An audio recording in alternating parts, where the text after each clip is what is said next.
এটা আমার নিজের চোখে দেখা। প্রথম থেকে তাদের কাজ ছিল কিছু ওদেরকে বললে ওরা মুছে ফেলতেছে। ওরা আগুন, আমি এরপরে যে এক জায়গায় আগুনে ওনাকে মনে হয় পুরানো হয়েছে কোন একটা অফিসারকে, ওনার মানে আপনার জুতার টুকরা, পোড়া পোড়া কাপড়ের টুকরা, এগুলা একটা মানে আমাদের ইয়ে দিয়ে, যে ইঞ্জিনিয়ার্স এর কিন্তু এক্সকেভেটর থাকে, আমাদের একটা এক্সকেভেটর নিয়ে যাওয়া হয়েছিল, ওইটা দিয়ে ওরা খুঁড়ে বের করছিল। তো আমি যখন ওনাকে বলছি ওটাও ওরা মানে গায়েব করে দিচ্ছে, এবং আপনি কোনো রিপোর্টে কোথাও এগুলি পাবেন না। তো তাহলে কি আমি ধরে নিব যে আব্দুল কাহার আকন্দ সবকিছু জেনেই শুরু থেকেই আলামত ধ্বংস করেছিল? এবং এই জিনিসটা আমাকে যিনি দিচ্ছিলেন, আমার সিনিয়র একজন অফিসার মেজর মাহবুব স্যার যিনি দিচ্ছিলেন, উনিও মানে আমি ওনাকে দেখে বুঝতে পেরেছিলাম যে উনিও বিশ্বাস করেছিলেন যে আমরা ভেতরে যাব। এটা খুব সুন্দর আমাদেরকে কাম ডাউন করার জন্য বা আমাদেরকে সান্ত্বনা দেওয়ার জন্য করা হয়েছে। না হলে এত দূর ভার্বাল অর্ডার দেওয়া পর্যন্ত মানে প্ল্যানিং করা, সেটা একটু আশ্চর্য তো বটেই। পরে আমি জানলাম যে আদৌ আমাদেরকে ঢুকতে দেওয়ার কোনো প্ল্যান ছিল না, কিন্তু মানে আমাদেরকে কাম ডাউন করার জন্য এই ধরনের একটা ফোনি মানে প্ল্যান করা হয়েছিল বা দেয়া হয়েছিল। আর ওই সময় যে ক্যাপ্টেন ফুয়াদ স্যার, সুবাল স্যার, ওনারা অলরেডি 6 জনের একটা টিম ওনারা আবাহনী মাঠ থেকে সামনে চলে গিয়েছিলেন, এবং ওনাদের সাথে মনে হয় ব্রিগেডিয়ার হাকিম স্যারের কিছু বাকবিতণ্ডা হয়, সেই বিষয়ে ওনারা ভালো বলতে পারবেন। এবং ওনাদের কাছ থেকে আমরা জানতে পারি যে ট্যাঙ্ক আসবে কোনো জায়গা থেকে, কিন্তু ট্যাঙ্কের সাথে ট্যাঙ্কের গোলা আসেনি। এটাও আমার মনে হয় কমিশন বিচার করে দেখতে পারে যে ট্যাঙ্ক যদি সত্যি এসে থাকে তার সাথে কেন গোলা আসলো না। আর এই যে পুরো একটা নাটক বা দেখেন এদের পেছনে কারা ছিলেন, বা ওনারা কি এটা ইচ্ছা করে করেছেন কিনা।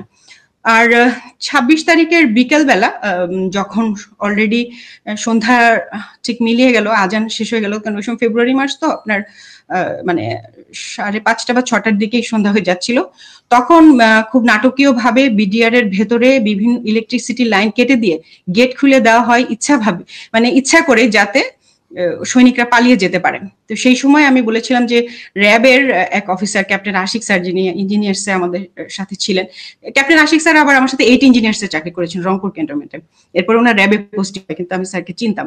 স্যার কিছু সৈনিককে যখন পালিয়ে যাচ্ছে উনি না বুঝে ওদেরকে ধরে নিয়ে আসেন পিকআপে করে, র্যাবের পিকআপে করে আমাদের আবাহনী মাঠে আসেন। তো ওইখানে কিছু মানে ওই সময় একদম ফার্স্ট হ্যান্ড ওদের মুখ থেকে তো আমরা কিছু সাক্ষী কথাবার্তা শুনে ফেলতে পারি। এই ভয়ে মানে আমি ধারণা করি যে ওখানে আমার মনে আছে যে এরকম অনেক অফিসাররা, অনেক সৈনিকরা আমরা দাঁড়িয়ে আছি, ওর মধ্যে স্যার আসলেন পিকআপে করে তাদেরকে নিয়ে। তখন ওই অন্ধকারের ভেতরে এদিকে তো আমরা খুব অস্থির, প্রচন্ড মানে সবাই ইমোশনাল, কি হচ্ছে ভিতরে এগুলো নিয়ে যখন আমরা চিন্তা করছি বা কথা বলছি, সেই সময় দুজন সিনিয়র অফিসার ওনারা দুইটা ক্যাম্প স্টুল নিয়ে এক জায়গায় বসা, এবং ওনাদেরকে দেখে খুবই মানে শান্তই মনে হচ্ছে, খুব একটা যে ওনারা চিন্তিত বা পায়চারি করছেন এরকম না। আমি আবার আমার পরিচিত আরেক সিনিয়র স্যারকে বললাম যে স্যার এই স্যার দুজন কারা, যে একটু দূরে বসে আছে, বোঝা যায় যে অনেক সিনিয়র, মানে আমাদের সিনিয়র লেভেলের কেউ হবেন, মেজর জেনারেল বা তার উপরে। উনি বললেন যে ওই যে ডান পাশে যাকে দেখতেছো উনি হচ্ছে ডিজিএফআই, আর ওই পাশে যে দেখতেছো বাম পাশে উনি ডিজিএনএসআই। এবং ডিজিএফআই যাকে বলেন উনি তখন উঠে এসে ইয়েকে বকাঝকা করেন ক্যাপ্টেন আশিক স্যারকে, যে তুমি কার পারমিশনে এদেরকে ধরে নিয়ে আসছো। আমাদের মনে হচ্ছিল যে কার পারমিশনে, মানে এরা তো, স্যারও বলতেছিলেন স্যার এরা তো স্যার মানে সৈনিক, এরা তো স্যার খুন করেছে স্যার, এরা পালিয়ে যাচ্ছিল স্যার, এদেরকে ধরবো না, মানে এটা আমাদের মাথায় নেই যে এদেরকে ধরা যাবে না, এদেরকে তো ধরতেই হবে। উনি ওনার কমন সেন্স থেকে ধরে নিয়ে আসছেন। তখন উনি উল্টা বিরক্ত হলেন, ওনার সাথে অনেক ধমকাধমকি করলেন, এবং আমাকে দায়িত্ব দেওয়া হয়েছিল যে এই সৈনিকদের ব্যাগ এবং বডি সার্চ করে ওনাদেরকে পুলিশে হস্তান্তর করে দেওয়ার জন্য। এটা তো পুলিশের কিছু না। এখন আমার মনে হয় যে পুলিশ কি করবে, আর্মির কেস, আর্মিতে তারা ইয়ে করতে পারে, মানে পুলিশের একটা ভ্যান ডেকে আনা হলো, ওই যে যেগুলো যে বাস যেগুলো আর কি, ওদের যে ব্লু বাসগুলো থাকে, প্রিজন বাসগুলো, ওই বাসে তাদেরকে এখান থেকে হস্তান্তর করা হবে। তো যখন ওদের ব্যাগ সার্চ করছিলাম তখন আমি অনেক লুটের শাড়ি এবং জুয়েলারি দেখেছিলাম, যে কথাটার সাথে মিলে। এবং আমি একটা দুইটা সৈনিকের সাথে পাশাপাশি কাছাকাছি কথা বলেছি যে তোমরা কি আসলে মারছো, তোমরা কি ওখানে ডেড বডি দেখছো? তখন সে বলছে হ্যাঁ স্যার অনেক লাশ, রোমে রোমে লাশ স্যার, রোমে রোমে রাইখা তালা দিয়ে আসছি স্যার। এবং ওর চোখটা, একটা ছেলেই শুধু ওইভাবে কথা বলতেছিল, ওর চোখটা এত মানে ঠান্ডা এবং মানে লাল হয়েছিল যে আসলে মনে হচ্ছিল যে খুব গায়ে কাটা দেওয়ার মতন অবস্থা আর কি। আর আরো 2-3টা সৈনিক দেখলাম তেমন কিছু জানে না, বলছে স্যার আমরা কিছু জানি না স্যার, আমাদেরকে ভয় দেখাইছে স্যার, আমাদেরকে যেভাবে বলছে আমরা সেরকম করছি। তো বুঝলাম যে কিছু কিছু 2-1টা আছে ওরা এগুলা ডাইরেক্ট কিলিং করেছে বা ওই পরিকল্পনার সাথে ছিল, ম্যাক্সিমামই আসলে ওরা জানেই না যে ওরা কিসের মধ্যে পড়েছে, এরকম একটা অবস্থা আর কি। এই গেল আমার দুটা কথা। যদি আমি ২৬ তারিখ ধরি, একটা হচ্ছে যে ডিজিএফআই কেন আমাদেরকে বাধা দিলেন, উল্টা আর আমাদের সাথে রাগ করলেন যে কেন তোমরা পলাতক এদেরকে ধরে নিয়ে আসলে, তাদের তো পালিয়ে যেতে দেওয়া হচ্ছিল অন্ধকার করে, লাইন কেটে যে তাদেরকে পালিয়ে যেতে দেওয়া হচ্ছিল, এই বিষয়টা অবশ্যই ওই সময় সমস্ত পত্র পত্রিকায় এসেছিল। আর ৩ নাম্বার হচ্ছে যে এই যে এরা যে মানে বলল যে এরা ঠিক জানে না কে তাদের কমান্ড করছে, এই যে জিনিসটা সবার মুখ ঢাকা ছিল। সো কে কাকে কমান্ড করছে এটা তো চেহারা, যেমন আমার সৈনিক কিন্তু সবাই সবাইকে চিনে একটা ইউনিটের, আমি সবাইকে চিনি যে আমাকে অমুক স্যার এটা বলেছে। একে তো ওখানে হচ্ছে প্যারেড উপলক্ষে বিভিন্ন ইউনিটের সৈনিকরা এসেছিল, সবার মুখ ছিল বাধা, এই জন্য ওরা জানতো না যে কার কমান্ডে তারা কাজ করছে।